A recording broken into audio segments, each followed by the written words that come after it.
نحمده ونصلي على رسوله الكريم أما بعد أعوذ بالله من الشيطان الرجيم بسم الله الرحمن الرحيم يا أيها الذين آمنوا ادخلوا في السلم كافة ولا تتبعوا خطوات الشيطان إنه لكم عدو مبين.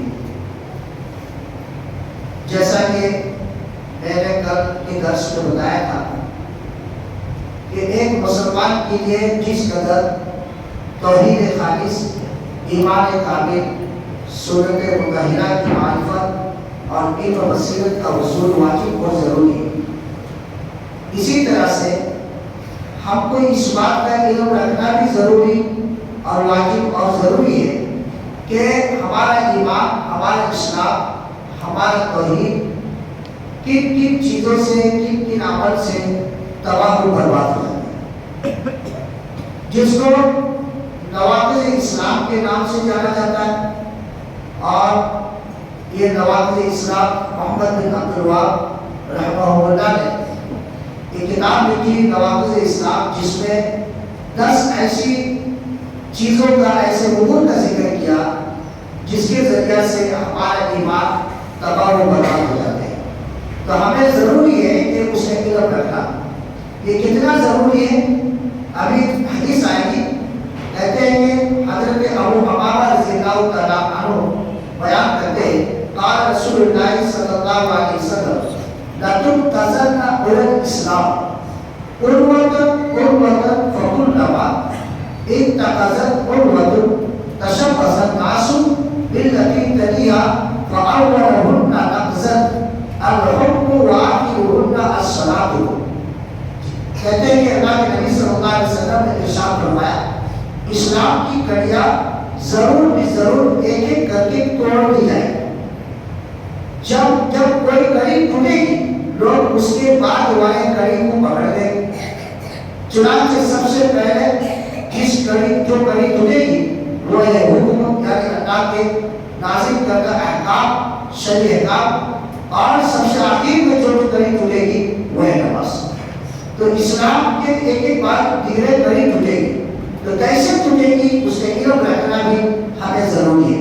اتنا ضروری ہے حضرت عمر بن خطاب رضی اللہ تعالیٰ عنہ ایک جلیل القدر ثانی ہے، ہمارے یعنی خلیفہ ثانی ہے.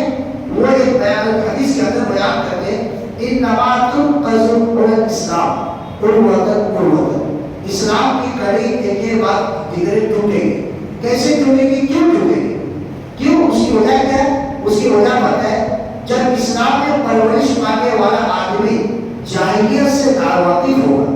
جاہلیت سے ناواقف مطلب یہ کہ برائیوں سے اس کو جانکاری نہیں ہے کہ کن چیزوں کے اندر برائی ہے اور ہمارا ایمان کن چیزوں سے ختم ہو سکتی ہے، اس کے بارے میں اس کو علم نہیں ہوگا. تو جاہلیت کا معرفت سے بھلائی کا علم رکھنا جتنا ضروری ہے اتنا ضروری برائی کے بارے میں بھی. کیوں؟ علامہ ابن تیمیہ رحمۃ اللہ علیہ نے بڑی ہی اچھی بات کہی، کہا کہ جو صرف خیر و بھلائی جانے گا، یعنی اچھائی کے بارے میں علم رکھے گا، اگر اس کے پاس شر و برائی آئے گی تو وہ نہیں جان سکے گا کہ وہ شر برائی ہے. جب اچھائی کے بارے میں ہی اس کو جانکاری رکھنا، جب اس کے پاس کبھی کوئی برائی آئے گی تو وہ برائی کو اچھائی سمجھ لے گا، وہ جاننے پائے گا کہ یہ برائی ہے.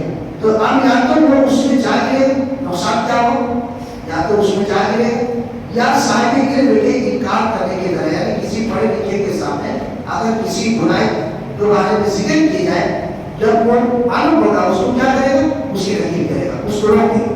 لیکن جب جاہلیت کا علم نہ رکھنے والے کے پاس برائی آئے گی تو وہ کیا کرے گا، اس کو جا کرے گا اور انکار نہیں کر سکے. اسی وجہ سے ہمارے نوجوان جو ہے یہ مرزا کے فطروں سے، ان لوگوں کے فطروں سے بچ نہیں پاتے. وجہ کہ کبھی کبھی وہ اچھی بات کہتا ہے تو ہم سمجھ رہے ہیں کہ وہ بہت اچھی چیز کا ہے، یہ تو صحیح آدمی ہے، تو یہ کیا برائی کے پیچھے پڑ جاتا ہے. تو آدمی کو جہاں اچھائی کو جاننا ضروری ہے وہیں پر ضرور کس بات کرنی ہے کہ آدمی برائی کے بارے میں بھی جانکاری ہے. شراب کے بارے میں اگر کسی کو علم نہ ہو تو شراب کو بھی آدمی شربت سمجھ کے پی لے، لیکن شراب سے بچتا کیوں؟ شراب کے بارے میں اس کو جانکاری پینے سے نشہ آتی ہے، اسلام کے اندر اس چیز کو حرام کیا گیا ہے اور ایسی چیزوں سے شراب بنتی ہے. اگر اسے علم ہوگا تبھی وہ شراب سے بن پائے گا، ورنہ شربت میں اور شراب میں سمجھ کر کے شراب کو پی کر بھی برائی کو بچ جائے گا. تو ہمیں اس درس سے ہمیں یہ معلوم ہوا کہ جہاں ہمیں ایمان کے بارے میں توحید کے بارے میں جانکاری رکھنا ضروری ہے، اس کے برعکس معاملہ میں یعنی اس کی ضد کیا ہے اور اس کی چیزوں سے ہمارا ایمان تباہ برباد ہوتا ہے، اس کے بارے میں بھی ہمیں علم رکھنا ہے. اس سلسلے میں جو حضرت محمد بن عبد الوہاب رحمۃ اللہ علیہ نے 10 لوگوں کا ذکر کیا ہے، ان میں سے پہلا حکم کیا ہے؟ پہلا حکم یہ ہے کہ ایک آدمی کے نواقض اسلام پہلا درس جو انہوں نے کیا کہا کہ نواقض اسلام نواقض اصل کہتے ہیں کسی چیز کے ٹوٹ جانا یا توڑ دینا یا گرا دینا، تو اس کو نواقض کہتے ہیں. آپ اسلام کہتے ہیں، اسلام کے بارے میں آتا ہے والاستسلام للہ بالتوحید والانقیاد له بالطاعۃ والبراءۃ من الشرک وآلہ. یہ اسلام کی تعریف ہے. کیا ہے والاستسلام للہ بالتوحید؟ یعنی اللہ کو ایک مانتے ہوئے اپنے آپ کو اسے سپرد کر دے. والانقیاد له بالطاعۃ، اطاعت و فرمانبرداری کرتے ہوئے اس کے لیے جھک جانا. والبراءۃ من الشرک وآلہ، اور اہل شرک سے بڑا اور بیزاری کا اظہار کرنا. شرک سے بھی بیزاری کا اظہار کرنا اور شرک کرنے والوں سے بھی بیزاری کا اظہار کرنا. یہاں ایک بات غور کریے، ہم شرک سے خود بچتے ضرور ہیں، لیکن کبھی کبھی ایسا موقع آ جاتا ہے شرک کرنے والوں کا ساتھ ہم دے دیتے ہیں، کہتے ہیں کہ کیا کریں گے، مجبوری ہے، ہمارے رشتے دار ہیں، یہ ساری چیزیں جس کے بنیاد پر وہ کیا کرتے ہیں شرک کا ساتھ دیتے ہیں. تو کہتے ہیں کہ یہ اسلام کی تعلیم ہے. توحید کی تعلیم یہ ہے کہ عبادت میں اللہ کو اکیلا ماننا، اس طور پر کہ کئی خداؤں کے پوجا کے بجائے صرف ایک اللہ وحدہ لا شریک کی عبادت کی جائے، یعنی ایک ہی کو معبود بنا جائے. اور اسی طرح انقیاد له کا جو اس عبادت کے ترجمہ کی تشریح ہے، تو اطاعت و فرمانبرداری کرتے ہوئے اس کے لیے جھک جانا. اس کا معنی کیا ہے؟ توحید کے ساتھ ساتھ اللہ عزوجل کے اوامر کو بجا لایا جائے. اللہ نے جن چیزوں کا حکم دیا ہے اس کے اوپر عمل کیا ہے، لہذا تم وہ سارے کام بجا لاؤ جس کا اللہ نے حکم دیا ہے، اور ان کاموں سے باز آ جاؤ جس سے اس نے روکا اور منایا ہے. تو وہ کیا اطاعت ہے، معنی یہ ہوتا ہے. والبراءۃ من الشرک وآلہ کا مطلب کیا ہے؟ شرک و اہل شرک سے برات کا اظہار کرنا. شرک سے بھی بیزاری کا اظہار کرنا ہے کہ مجھے شرک کرنا نہیں، شرک کی طرف جانا نہیں. اور پھر اہل شرک سے بھی بیزاری کا اظہار کرنا کہ جو لوگ شرک کرے گا مجھے اس سے کوئی تعلق نہیں، کوئی واسطہ نہیں ہے. اس طرح سے یہ کافی نہیں کہ انسان سے اللہ کی عبادت کرے، بلکہ ضروری ہے کہ وہ شرک اور مشرک دونوں سے برات کا اعلان کرے. میں دونوں سے برات کا اعلان کرتا ہوں اور ان کی باقی ہونے کا عقیدہ رکھے اور مشرکوں کو کافی مانتے ہوئے اللہ کے لیے ان سے بغض اور دشمنی ہے. اللہ کے لیے ان سے بغض اور دشمنی. ہم شرک سے بچتے ضرور ہیں، لیکن شرک کرنے والوں سے کیا ہمارا بغض ہے، دشمنی ہے؟ ہم اس کو برا سمجھتے، ہمارا جو ساتھی ہے، ہمارے جو رشتے دار ہیں، ان لوگوں کو برا سمجھتے نہیں. یہاں تک کہ اللہ رب العزت نے قرآن مجید کہتے سورۃ توبہ آیت نمبر 23 میں فرمایا یا ایھا الذین آمنوا لا تتخذوا آباءکم واخوانکم اولیاء ان استحبوا الکفر علی الایمان ومن یتولوا منکم فاولئک هم الظالمون. اے ایمان والو، اپنے باپوں بھائیوں کو دوست نہ بناؤ. کس کو؟ اپنے باپ کو اپنے بھائیوں کو دوست نہ بناؤ. اور اگر وہ ان کو ایمان سے زیادہ عزیز رکھتے ہیں، اگر وہ مشرک ہے، کافر ہے، ایمان کے بجائے کفر سے محبت رکھتے ہیں، تو ایسے باپ سے بھی دوستی نہ رکھو، تعلقات مت رکھو، اور ایسے بھائیوں سے بھی تعلقات مت رکھو. تم میں سے جو بھی ان سے محبت رکھے گا وہ پورا کا پورا گنہگار اور ظالم ہوگا. یہ اللہ رب العزت نے قرآن مجید کے اندر فرمایا. تو ہمیں شرک سے بھی بیزاری کے اعلان کرنا ہوگا اور اس کے ساتھ ساتھ ہمیں اس بات کو مشرک لوگوں سے جو کفر کا اقرار کیا کریں ان لوگوں سے بھی بیزاری کا اظہار کرنا ہوگا. اس سلسلے میں آتا ہے کہ اللہ رب العزت نے قرآن مجید کے اندر سورہ اللہ حضرت ابراہیم علیہ السلام کا واقعہ ذکر کیا کہ انہوں نے کیسے شرک سے بھی بیزاری کا اعلان کیا اور اپنے رشتہ داروں سے جو مشرک تھے ان لوگ سے بھی کیسے شرک سے بیزاری کا اعلان کیا. کہتے ہیں کہ قد کان لکم اسوۃ حسنۃ فی ابراہیم والذين معه إذا قالوا لقوم إنا براء منكم ومما تعبدون من دون الله سورہ ممتحنہ آیت نمبر 4. مسلمانوں تمہارے لیے حضرت ابراہیم علیہ السلام کی زندگی میں اور ان کے ساتھیوں میں بہترین نمونہ ہے.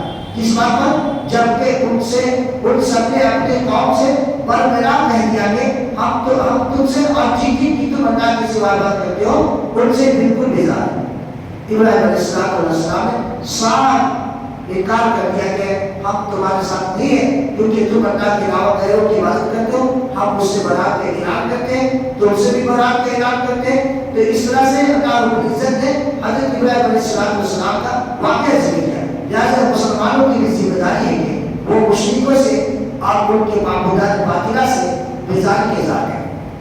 صرف کافی نہیں ہے کہ ہم اللہ کے سامنے جھک جائیں اور اللہ کی عبادت کریں، اور بلکہ یہ بھی ضروری ہے کہ جہاں ہم اللہ کے پاس جھکتے ہیں، اللہ کی عبادت کرتے ہیں، اللہ کی سجدہ کرتے ہیں، جو غیر اللہ کے سامنے سجدہ کرتا ہے اس سے ہم کو برات کا اعلان کرنا ہوگا اور پھر ان سے الگ تھلگ ہونا پڑے گا. اور حقوق عبادت کے اعتبار سے کچھ حقوق ان کا ہے ہم ادا کر سکتے ہیں، لیکن دین کے معاملے میں اور انسانیت کے معاملے میں ہم ان سے الگ تھلگ کا اعلان کرنا ہوگا. ورنہ کیا ہوگا، ہم ان سے دوستی رکھیں گے، اگر ان سے دشمنی نہیں رکھیں گے تو ہمارے نسل آنے والا نسل جو ہے اس سے جا کر بچ جائے گا اور برائی ہو جا کر لگ جائے گا. اسی لیے ہر مسلمان کے لیے ضروری ہے کہ وہ مشرک سے اور ان کی معبودات باطلہ سے بیزار کی اظہار کرے. جیسا کہ حضرت ابراہیم علیہ السلام کے بارے میں آیا ہے کفرنا بکم وبدا بیننا وبینکم العداوۃ والبغضاء ابدا حتی تؤمنوا باللہ وحدہ. ہم تمہارے عقائد و نظریات کے منکر ہیں. ابراہیم علیہ السلام نے چھپا کر نہیں رکھا بلکہ بربرا اعلان کیا کہ ہم تمہارے عقائد سے بیزار انکار کرتے ہیں، منکر ہیں. ہم نے اور تمہارے درمیان ہمیشہ کے لیے بغض اور دشمنی. یہ کس نے کہا؟ حضرت ابراہیم علیہ السلام. کسی کا اپنے باپ سے اپنے رشتہ داروں سے کہا کہ تم شرک کرتے ہو، ہم شرک سے بیزار ہیں، تم سے بھی بیزار ہیں، بغض و دشمنی رہے گی یاد ہے کہ تم اللہ کی وحدانیت پر ایمان لاؤ.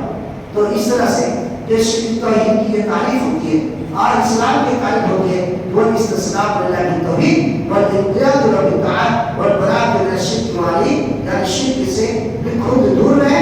جو شرک کرتا ہے ایسے آدمی سے بھی ہمیں دور رہنا ہوگا. اللہ تعالیٰ سے دعا ہے کہ اللہ تعالیٰ ہم سب کو یعنی شرک جیسے برائی سے خود دور رہنے اور جو شرک کو مبتلا ہے اللہ ان کو ہدایت دے اور ہم لوگوں کو ان سے دور رہنے کی توفیق عطا فرمائے.